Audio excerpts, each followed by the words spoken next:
Hey, welcome back, everybody. Once again, out of the cellar and onto the show. This is Marc Lawrence back once again with the ATS podcast. I'm glad to be doing it with my co host, Greg DePalma from Prime Sports Network and Andy Iskoe from TheLogicalApproach.com in Las Vegas. Our good friend Jim Feist will be joining us next week once we get rocking and rolling a little bit closer to the NFL football season.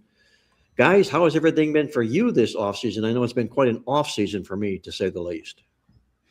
Well, for me, it's been a hot off season. I mean that temperature-wise, we hit, I think, 117 at one point. Now, as we record and do this live on Thursday morning in Las Vegas, we are at 10:30, and my thermometer is reading 104. So we've got a ways to go before we hit the peak of the day, but fortunately, every place is equipped with a pool and air conditioning. So I've been here now. This is my 36th season in Las Vegas.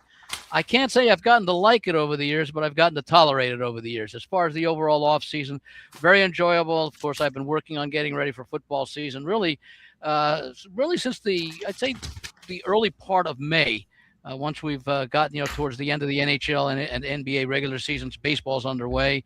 And, of course, for me, the big announcement is when they announce the schedule. I find that even more important than the draft because then we learn the sequence. We've already known who everybody's going to play. That was determined at the end of last season.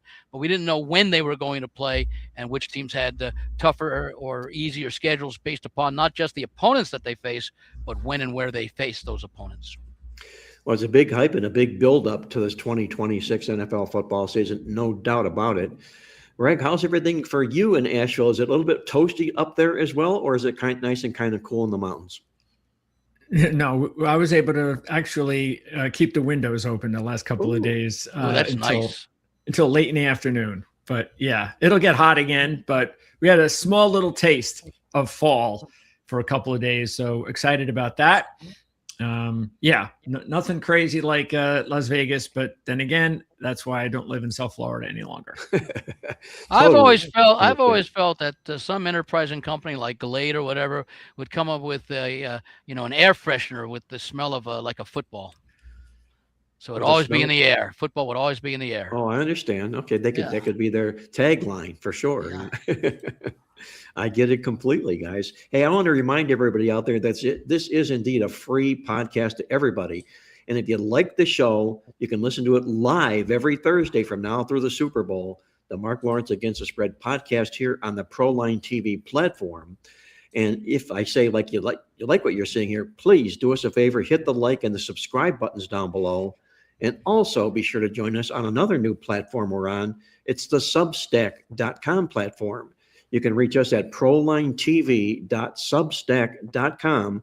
View all of our work there as well. And if you like us there, please hit the subscribe button there as well. You can do so at no charge. It's a free visit if you like. There's some exclusive offerings there at Substack as well. So check that out, prolinetv.substack.com.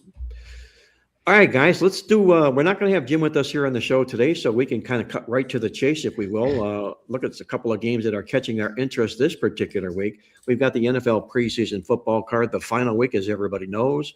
We've got week 0 of college football starting this week. And with that, I'm going to talk a little bit here about, before I hand this off to you, Andy, about some things I found interesting in the National Football League as far as scrimmages, teams playing each other and scrimmages are going, because that's become very, very popular of late here.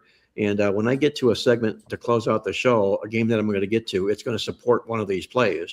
But one of these teams, one of these announcements is that teams who scrimmage another team in the NFL preseason thus far this year, in the preseason meeting after scrimmaging them during the regular portion of the week, those visiting teams are 11-4-1 straight up.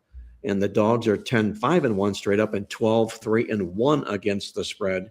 Those are the scrimmage games, teams that are playing scrimmage games, and we've got a handful of them. I'll discuss those a little bit later on in the show. Excuse me, Mark, by the way, is one of the thoughts behind that is that because the visiting team is basically there all week, they've gotten comfortable to the environment instead of coming in, say, 24, 48 hours before they're set to play? I think it's perfect, Andy. I think that's part of the theme there, no question about it. And you've also got the boredom of familiarity for the home team. You're not doing anything special, anything different. It's practice as usual, except with another team. They do that, they practice, and all of a sudden they get into a game, and been there, done that. The visiting team sort of steps up in these preseason scrimmage games. If you Let will, me let me follow it up with another question along the same lines, Sure. and that is, it doesn't happen all that often, but there are occasions where teams will scrimmage in the summer and play a preseason game and then meet in the regular season. Doesn't happen very often. It's often non-divisional opponents that might do something like that. Have you ever done any research as to if either of those teams has an advantage in the summer game, or if the results of the summer game, which should have no correlation to the regular season game other than you're familiar with the personnel, but you're not really trying to win preseason games as much as you're trying to see if you can execute plays that you're going to need during the season? Have you found any correlation between either the preseason game or the regular season game involving teams that have met each other twice, including, one preseason, one regular season? Well, I've looked back at that, Andy, and never ever did I involve or think to involve scrimmage meetings and then preseason games and then a regular season game. Now, there's 5 games on tap this week. Let's just cut to the chase and get to those 5 games. And you tell me, Andy, if these teams are scheduled to are favored to meet each other in the regular season here. If you've got your NFL schedule there, I'm going to review these for our listeners. I don't know the answer to this question, but I think the answer to the question is it's got to be 0%. I don't think there's any way they would schedule practice and then play in the regular season. That's my ridiculous. Thought. Yeah, I would totally agree. A lot of these coaches are not the brightest in the world. No, that's true too, Andy. That's why we have to check, right? Yeah. You never know. There's also the development that these teams who will play each other in the regular season that have scrimmaged or have played preseason games this year, they're far and few in between as well. The National Football League doesn't really want to do that. The teams don't want to do that. But let me share these 5 teams, Andy. You tell me whether or not the Washington Commanders taking on Baltimore on Friday, that's a scrimmage game. Are they on each other's regular season schedule this year? Greg says no. No, I say no. I'm trying to find the it's no. I'm looking to see who they play. The Washington plays the AFC South, and then that 17th game is Cincinnati. The other next game is the Houston Texans at Carolina this week. It was a scrimmage game for the Texans here. I doubt once again, these are non-conference games, so they almost have to like a magnet attach themselves to a schedule against that particular conference. Yeah, Houston plays the NFC East this year, and their other non-conference game is against the Green Bay Packers. Okay. By the way, for a little tip on that Washington-Baltimore game, they played scrimmage. What was it? A couple days ago, yesterday. Yes. And word out of Washington was it was a complete shit show offensively for Washington, that they were completely embarrassed offensively. The offensive line was a sieve. It was just a complete mess. And they talked about it being real embarrassing because they don't think that they're going to play the starters in this game. So what you saw in the scrimmage could be the last time Washington's one unit plays before the season begins against any competition. And so they were talking out of Washington about how concerning that is, about how bad they looked. Well, Greg, that's a great observation you make, and I'll share this because I know the week before the Miami Dolphins were scrimmaging against the New York Giants, and everything we read down here was how pathetic the Miami Dolphins offensive and defensive lines were. The Giants just pushed them around like rag dogs throughout the whole entire scrimmage. And what did they do when they met in the preseason game? Miami got throttled again. It's because Miami doesn't have any talent. Now, I don't know if Washington has that same commodity of lack. Well, they got some injuries along the offensive line. Well, they already lost Tunsil for the season. Yeah. On top That's of it. Huge. And they've got, I think, a center situation too. So yeah, they've got issues up front. So will that play out the same way as Miami and New York last week? We'll see. If it does, that will be part of the reason, as Greg just mentioned. By the way, that's another motivational thing that Quinn may be using to make some decisions on which offensive linemen are going to make the roster and which aren't. They're going to have to play, show their stuff in this last preseason game if they want to get a roster spot, or end up, as unfortunately too many of these cuts are doing, going back to play college football. Game number 3 on the scrimmage schedules this week, Tampa Bay Buccaneers, Jacksonville Jaguars. Andy, I doubt they play each other this regular season as well. Am I correct? Tampa Bay plays the AFC, where is it? The AFC North, and their one other AFC game is against the Chargers. Game number 4. Now, there's a possibility for this game, if for no other reason, because they're from the same conference. I don't know if they'll fill in that way this year, but it's Arizona Cardinals, Green Bay Packers scrimmage game this week. Are they on the regular schedule, Andy? All right, let's take a look at Green Bay, and we're looking conference, and you're saying Arizona. Yes. No, they do not play Arizona. Well, let me see this. They play they play the NFC. I'm trying to see who they play outside. It looks like the NFC South they play. They play the NFC South, and they play a second place schedule, and of course Arizona plays a fourth place schedule, so they would not meet in those 2 single non-division opponent games within your conference. So they bypass that as well. Right. And the 5th and final game, Sunday, Chicago Bears, Tennessee Titans, a scrimmage game as well. And let me see what we said about that. The Chicago Bears play the AFC East. They play, because they play the Jets and Miami and Buffalo. And their other AFC opponent is, I quickly see here, Jacksonville. Okay. Who do they play this week? Okay. No, I'm sorry. Who did you say Chicago plays this week? Tennessee. What's that? Yeah, no, they play Jacksonville as their lone, their 17th game, basically. Okay, it's Andy, not week 17. That game they added to the schedule a few years ago. Following you. So what would, Andy, be your top game on the week 0 college football card or the NFL preseason card this weekend? Which game would you like to share with our listeners that caught your attention the most? Well, unfortunately, the Don Best screen is down right now. At least it was just before we started. They're having some server issues. But the last that I looked, the TCU North Carolina game, which is in Dublin, the last line I saw was basically TCU, 7.5. That game opened, I think, 6 or 6.5. It was up to 7.5. I actually saw one rogue 8 out there. These teams met in the first game of Bill Belichick's North Carolina head coaching career last year, and they were embarrassed at home by the Horned Frogs, 48-14. By the way, lest you think that Bill Belichick previously had some assistant coaching experience in the colleges, that's not the case. He's always been at the pro level in his coaching career, so he had to learn. It was a huge learning curve for him, considering the differences between coaching and administrating in college football versus the NFL. Now, I happen to like taking the points in this game. A lot of these games, I don't have the breakdown. I don't know if you have it in the magazine, Mark. The international college games that have kicked off the season. They've played in Dublin many times over the years. They've tended to be very, very competitively and close games that were decided late very often. So I kind of like North Carolina. It's more of an intangible. I think TCU is the better talented team, the more talented team, but it's hard. In college football these days, it's hard to really say by comparing to last year because of all the changes in personnel with the portal and the transfers, et cetera, and the extra years of eligibility, et cetera. So I just think Belichick has been preparing for a game like this, considering how embarrassed he was last year, considering the fact that it's at a neutral site. This was originally supposed to be a TCU home game. They moved it to Dublin.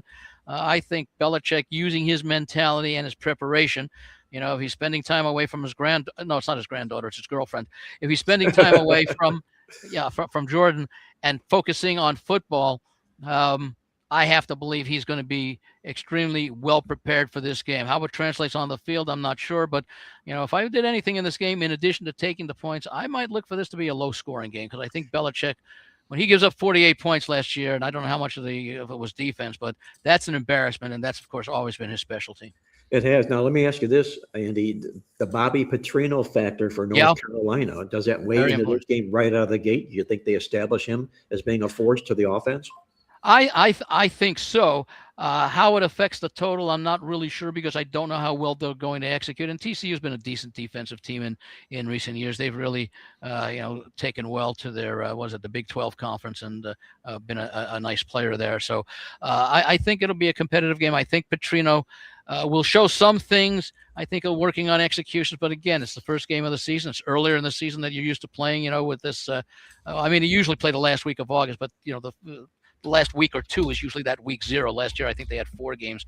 This year, they have 8. So it may be a little bit of rusty because you're going at full speed versus what you were seeing in practice. Now, of course, North Carolina has that, but TCU is facing the same obstacles because it's also, the first game playing early. Now, I don't know how much of an edge Belichick may have in having played overseas in Europe with the Patriots as far as preparing what it does for the execution, what it does for the body clock, etc., as opposed to North Carolina, where I don't believe they have had. Let me see. Who's their head coach this year? I believe not North Carolina, TCU. Sonny Dykes, who's had a very successful career where he's been. I don't know if he's ever played in an international game and would have that experience that Belichick would have as far as what it does to players' bodies, conditions, etc. Well, you're in Las Vegas, Andy. You can walk into the circa right now. The game is 9.5 minus 15 TCU. Whoa. 9.5 minus 15. It might get somebody to 10. must have made a big play this morning. It must have, yes. Okay. Yeah. That was me. Greg is in Las Vegas. I didn't realize that. Yeah, I admit it. Are you in Vegas, Greg? Yeah, I am. I just cat's out of the bag. He's got runners in Vegas, Andy, is what he's got. That's what it is. Yeah, I couldn't use you, Andy. I went to someone behind your back. I'm sorry. That's okay. Greg DePalma, this weekend's card, what is it, the preseason or college football week 0 that gets your attention the most? Well, this one definitely does, but I'll take the other side with TCU. I just think that I don't agree with a lot of the videos you see out there, the commentary about Bill Belichick should just stop. This was a mistake because they've had another kind of bad offseason. The general manager going through that off the field stuff, his son being away, he's not going to be even at the game, and he's the defensive coordinator. It's just a lot. But I think that North Carolina should be better. I think they're going to be one of those teams that'll be better later in the season. I think they're going to be able to get everything going with, Petrino, get Steve Belichick back. And they got to find a quarterback. I mean, I'm not really impressed with their quarterback situation. On the other side, you got Sonny Dykes, who's a very good head coach, who's got a stable veteran team. I know Hoover's gone to Indiana, but they bring in this Ivy League quarterback from Harvard who broke all sorts of records at Harvard. I think that should be, and he's very cool, calm, collective type of quarterback that I think should be able to pick things up right away. They got a really good running back, a really good receiver. North Carolina has really one difference maker. That's their edge player. This kid, Melcart. I'm not going to butcher his last name. He's one of the better edge rushers in the country, actually. And the fact that Belichick gets to work with him is going to make him even better. I think this is a dangerous situation for North Carolina, especially because they got to go to Ireland. I think it's a lot to ask. I'm going to take TCU in the game. But I do think North Carolina will be better as the season progresses. So we've got between Greg and Andy, the 2 selection plays or the sides that interest them most is Irish stew. One of them's on one side, the other's on the other. By the way, quickly, I don't mean to interrupt, but this thought comes to mind, and it's probably for a lot of listeners or viewers who have your playbook preview. You have something called returning production rank, correct? Yes, correct. And I think you have it on offense and defense. Now, I am guessing that includes what transfers did from last year at their previous school. Is that correct? It did, and it's also part of the equation, the mathematical equation to that. It comes from Bill Conley from ESPN, right. And what he does is, if the player started at the school that he transferred in from, he will give them a check mark as being a returning starter here this year as well. Okay. Starter there, starter here. That's kind of where that all goes. So. Right. If he started where he came from, he's recognized as a returning production asset to the team this year. Now, let me give you an example. I'll go to TCU. TCU has 4 offensive starters and 5 defensive starters returning. Now, when you use those numbers, are you using also including starting transfers, or is that just from the TCU roster last year, how many TCU players are returning as starters? Are you talking returning starters specifically or production? I'm talking starters. I'll explain why in a moment. Okay, well, my answer to the starters is going to sound vague because what's happened in college football in the world of returning starters, they're almost impossible to keep a pulse on because the big boys, the group of 6 and the Power 4 conferences raid all these smaller group of 6 teams, and they're just tattered is what they are. And we had to dig real deep. Usually I rely on Phil Steele for those returning starters at On Sports. So they're kind of a consensus mix there that way, Andy, this year. And I personally don't even look at returning starters for that number. I'll look at the returning production rankings and the recruiting rankings. I still think recruiting means something in college football. Yes, my questions with those always is recruiting rankings are opinions, educated opinions, but they're still opinions because they haven't seen action yet. Yes. The thing with the returning starters and returning production is I'll use TCU as an example. 4 offensive starters, 5 defensive starters, yet their returning production is 69th despite having only 9 starters. That's why I agree with you that it's probably the returning production of guys who were starters previously, which is why they rank 69th despite having only 9 of either 22 or 24 starters returning, assuming you're including kickings there. And like the offensive 100 and defensive 42nd, despite having that's more in line with having only 9 starters returning, a 100 and a 42 designation ranking for the returning production. So I was just curious because one of the all-time historical guides for using, and it was a different era in college football, was returning starters. If you had 7 offensive and 9 defensive starters, you usually had pretty good success in your first game if you were going up against a team that had to replace, say, 7 offensive starters and 9 defensive starters. So it's a different meaning. And I tend to agree with you. That's why I wanted the definition of what Bill Connolly does. Returning production to me is now much more important than the number of starters, especially if the starters tend to include more teams staying at the same team rather than incoming talent, as is the case with the returning Let me production. say this also, Andy, with regard to recruiting. We list in the Playbook Preview Guide that we have a special section on each team's page of not only the recruiting starters, but how many 3, 4, and 5 stars were recruited. And that's important because... And that goes back 4 years. Yes, it goes back 4 years, and it lists this year's on top as well. So it's 4 years plus this year added to the mix. Yeah. And you won't find too many teams with 5-star recruits. I mean, they're rare, okay?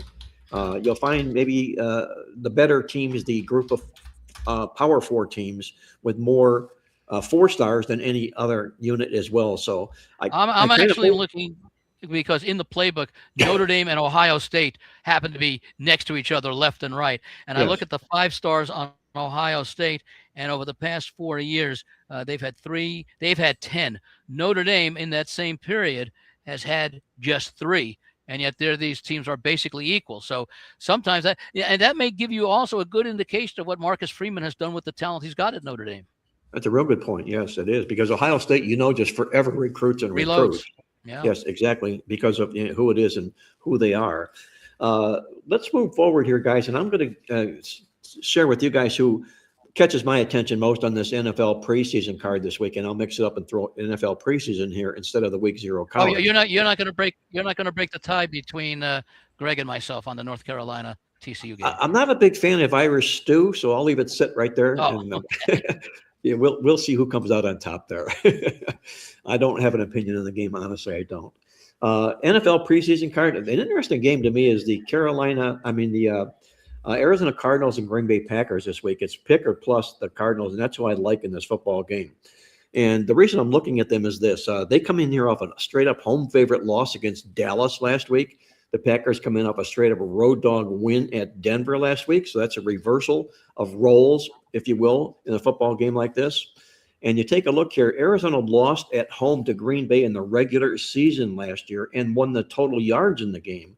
So that was an inside-out win by the Packers in the regular season when these two teams met. They also, in this game here scrimmaged one another. Arizona gets the edge for the visiting team and the dog in this contest. So that will be my take on this football game. Arizona Cardinals grab the clothespin and play them against the Green Bay Packers. Let me ask if part of the handicapping theory, whether it applies or in general to this game, or specifically this game, is Arizona has, let's say, the weaker of the two rosters. And you wonder if Arizona has more personnel decisions to make than does Green Bay. And so they may want to give a lot more look at, say, the 2s and the 3s than perhaps Green Bay, who might be looking a little bit more on the 3s and the 4s to add depth in positions than the Cardinals. I happen to like the Cardinals running back room right now as far as that goes. The rest of the offense, some question marks. But I just wonder how much the battle for depth or to fill out starting positions in the final week of preseason affects teams. Again, not desire to win, but you're looking at players who are going to be maybe playing at a little bit of a higher intensity level because they know that, let's say in Arizona's case, they may have more jobs on the line than Green Bay does. Well, we know Arizona has more jobs on the line simply because of the fact that they are who they are. There's not a lot of talent on this football team. Anybody knows, follows the National Football League knows that. The Green Bay Packers are the marquee named team in the contest, but yet Vegas has this game sitting at pick'em. So there's a reason why it's pick'em and not Green Bay 2 or 3 in the football game. And I'll kind of like leave that to my theory and thought of the odds makers. I don't handicap the lines in the games. I handicap what's given to me and what's presented, or why those lines moved the way they did because of injuries, and the odds makers settle the score. So myself personally, I'm going to take what the odds makers delivers and say to myself, am I getting a valuable play at pick or +1 here with Arizona? And I think for all the motivational reasons, my answer to that is yes. One additional thing on Arizona, since we were talking about Circa before and that line on the TCU game, season win totals. What Circa does, and I think offshore places starting to do it, other places as well, they have 3 lines, 2 alternate lines. They have the line, the standard line, that is closest, I guess, to pick 'em in most cases, as far as the VIG goes, and then 1 higher win and 1 less loss. For much of the postseason, Arizona was priced at 5.5 as the higher line, 4.5 as the steady standard line, and 3.5 as the line that you wanted to go that it was the lowest total. They've actually adjusted that now. The standard line for Arizona is 3.5, -150 on the over, +130 on the under. Over 4.5, it's +140 on the over, -160 on the under, because you're getting a higher number to go under, and 2.5, over 2.5, it's -320 on the over for the Cardinals to get to 3 wins, and +265 to win 2 or less. So that goes into line with your comment about Arizona, and we're starting to see more money and more fluctuation on these season totals. And keep in mind, we have seen, I don't remember a preseason, we're only through 2 weeks and a week extra training camp. We've had so many season-ending injuries. We had one with the Giants just the other day with Austin, the receiver. True. I mean, and we're at that stage of the preseason here in football right now. As you mentioned, Danny, here, it's 3 weeks instead of 4. We don't have this dress rehearsal week as we normally have seen in the past. So, thus, week 3 becomes, for all intents and purposes, let's see how deep we are on the roster, who's going to stick and who's not. So a whole different type of handicapping when it comes to the National Football League preseason. And when push comes to shove, I'd like to settle in on the coaches to be the determining factor for me when I come down to football games that are, to me, coin flips or determining a side on a football game. Let's do this, guys. Let's have a group discussion, if we may, here for what we're going to call our ProLine TV NFL Game of the Week this week. And we're going to feature the Minnesota Vikings and the Denver Broncos in a preseason football game this weekend. Here, it's a matchup of 2 playoff quality football teams here coming up this particular weekend. Greg, I'm going to ask you your take on the Vikings and the Broncos this week in preseason football. Well, the way I would look at it is you have a Minnesota team and you're going to have a couple of quarterbacks that are going to want to go out there and outperform each other. Carson Wentz and JJ McCarthy, whether or not they're able to do that, we'll see. But you're always looking for motivation in a preseason game. And I think that's a position battle where you're going to get motivation at the very important position at quarterback. So I'd probably look at that as something to keep an eye on, especially since it's a 3.5 point spread. Other than that, if I don't know if Denver's going to be playing any of their starters, because Bo Nix had a really good start last week, coming in and putting up points on the board, and the offense looked really good for the very He will not be playing, Greg, for what it's worth. Bo Nix. So even better if you're on the side of the Vikings. So I'd probably look at it that way. I'd probably say, yeah, I mean, the Vikings, probably even if you're on their side, wouldn't care what they're doing as far as starters. I'd look at more of that for a good number of probably 3 quarters at least. You're going to be getting quarterbacks that are really going to try hard and probably more talented than what Denver has at that spot. Andy, let me ask you this then with what Greg mentions here about Bo Nix and the fact that we're down to the final week of the preseason, and NFL head coaches are not going to want to expose their starting quarterbacks and risk any sort of injury at this late stage of the football season. I know we've got a week off between this last week of the preseason and the start of the season, but they certainly don't want to risk injury to their starting quarterbacks. So that being the case in this particular football game, do you feel, and I do you feel that the quarterback rotation advantage here goes to Minnesota because J.J. McCarthy knows that he's going to be behind Kyler Murray here, but he wants to be the guy, and he's got starting experience. Do you think McCarthy's starting experience will be a factor in this football game? Well, full disclosure, and I've done this for many years, I do not bet the preseason. Because the goal in preseason for the smart coach. Now, there are some successful coaches. I remember John Harbaugh. Remember Dennis Green back in the day. They made an emphasis, but how much of that was by design as opposed to, well, we want to project a positive attitude is subject to a debate. But I've always been of the opinion that the smart coaches say, hey, this is our final time in some game conditions, albeit at 3/4 speed, half speed, whatever, to evaluate talent. I want to make sure that I've got the best non-injured 53-man roster to start the season when the results do count. By a more logical explanation, if teams are really interested in winning these preseason games, they'd play their starters in the 4th quarter, not the 1st quarter. So that, I think, says it. I think they're more interested in seeing if the plays that they want to use in the regular season are able to be executed, and they want to decide on the backups. Now, having said that, that I don't participate, that doesn't mean I don't look at these games, because obviously I do, because they do provide some insights into the teams themselves. Both teams arguably have very good defenses. Minnesota maybe right up there as the best in the NFC. There are some other teams that, Rams, I think, are going to draw a lot of attention. Denver, maybe they're just behind the Houston Texans in the AFC. Now, it seems to me from what I observed that the defensive players, even in these preseason games, go out a lot much harder because they're out there trying to stop, trying to hit. They're trying to do what they were born to do, which is hit and do that at full speed, as opposed to the offensive players, especially the skilled players who may be protecting their bodies that the defensive players are trying to hit. So we may see a lot of battles for defensive spots on the roster. And so I might take a look at this total at 37.5 and think that this could be a low scoring game. And again, it's your last chance to get a look at players. And what you really want to do in this game is you want to avoid injury. So if I were a head coach, I get a lot more out of what I see in practice, and I would run the ball 90% of the time. So that instead of running 60 plays in a game, you're running 45 in preseason. Well, guys, for what it's worth, the side I like in this football game is the Minnesota Vikings with J.J. McCarthy. I think it's a huge edge for them in this particular football game. And you throw in the fact that Minnesota comes into this game after having lost straight up by double digits at home as a favorite last week against the Baltimore Ravens. So they take a nasty loss coming in here. I think they're going to end up this being an eye-opening play in a football game like this. I love their head coach. I think this is a good side for them, and I think it's a side for Sean Payton to sit back and watch the regulars play this particular week. Let me ask you about that game, Mark, because it does bring up a point, a blowout like that. Do it now, realizing that the starters played very little, if at all, in that game. You have a Baltimore team that I think had some questions coming into the season, more so on defense, although with offense, with the loss of their center, who's now with the Raiders, and a new head coach who's defensive oriented, their weaknesses seem to be more that they had to adjust were on defense.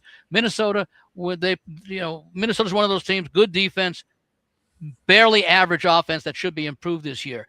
Now, When you take a look at what Baltimore did in that game, by the way that they won so comfortably, do you take that as perhaps an indication that Baltimore has some pretty good depth this year, because that performance was done largely by guys who are 2s and 3s? That's a good observation as well, Andy. It's with preseason football, it's kind of hard to be objective because so many things are subjective, and it depends upon what their circumstances were and why things occurred and what they did like that. I think it's a difficult question to ask for the Baltimore Ravens with the new head coach Jesse Minter and everything being like that.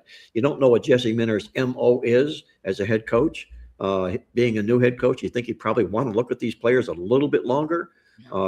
With the lack of familiarity that he has per se, but it's a good question. I wish I really had a solid answer for you, though. Well, the other thought there is that, and it applies to Pittsburgh as well with McCarthy, although to a different extent because McCarthy is an experienced coach, right. And even to Cleveland with their new coach, Todd Monken, who used to be with Baltimore and working with Lamar Jackson. And that is all the veterans on the team who've been with Baltimore and Pittsburgh won't be hearing the same pregame, preseason training camp speeches that John Harbaugh and Mike Tomlin provided for almost 20 years. So it's a change in culture, not necessarily, I'm not saying that that's good or bad. It's just human nature is that there's going to be a change, whether it's a positive or a negative change or no effect at all. We don't know.